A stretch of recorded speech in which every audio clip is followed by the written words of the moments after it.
Class 10 का math प्रश्नावली 9.1 का सवाल है। 3 नंबर सवाल क्या बोला है कि यदि sin a बराबर 3/4 हो तो cos a और tan a का मान ज्ञात करो, ठीक ना। तो देखो ऐसा सवाल आएगा तो देखो क्या करना है, हल दिया पहले लिखेंगे कि दिया है, क्या क्या दिया है। तो यहाँ पे sin a बराबर 3/4 दिया है, तो sin a बराबर कितना लिखेंगे 3/4, ठीक ना। ज्ञात क्या करने को बोला है, तो cos a और tan a का मान ज्ञात करने को बोला है, ठीक ना। तो cos a बराबर क्वेश्चन मार्क और tan a बराबर कितना, तो क्वेश्चन मार्क, ठीक ना, ये ज्ञात करना है। तो बस इतना मान दिया, हाई वाला मान पूछा है, तो देखो कैसे होगा। अब इस साइन को देखो कि सूत्र इसका क्या होता है, तो एक सूत्र होता है तो लाल बटा काका, ठीक ना। तो इसको साइन कहते हैं और cos होता है, ये क्या होता है tan, ये कोसेक सेक और cot, है ना। तो बस इतना की जरूरत है अभी। तो साइन cos और tan को मतलब ये ऊपर वाला होता है, तो मुझे चाहिए क्या, तो cos a और tan a का। तो सबसे पहले देखो ये sin a का सूत्र क्या होता है, तो sin a का सूत्र होता है लॉम बटा कोण। यहाँ पे लिखेंगे sin a बराबर लॉम बटा कोण, ठीक ना।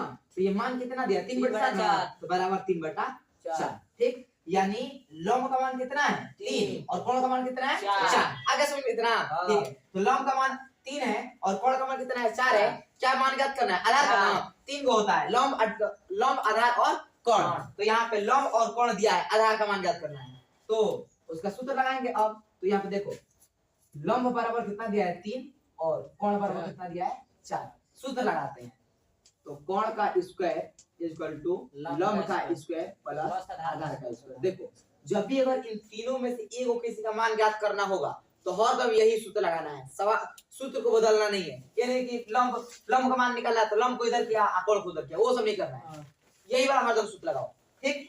और यहाँ पे कोण का मान कितना है, तो 4 है, तो क्या लिखेंगे कोण के ऊपर 4 का स्क्वायर बराबर लंब का मान कितना है, तो लंब का मान 3 है, तो क्या हुआ यहाँ पे 3 का स्क्वायर प्लस आधार का मान नहीं दिया, ज्ञात करना है, तो आधार का स्क्वायर मतलब एक का स्क्वायर इधर रहेगा। 4 का स्क्वायर 6 होगा 16 बराबर 3 का स्क्वायर कितना होगा 9 प्लस 1 का स्क्वायर है तो 1 का स्क्वायर ही रहेगा, ठीक।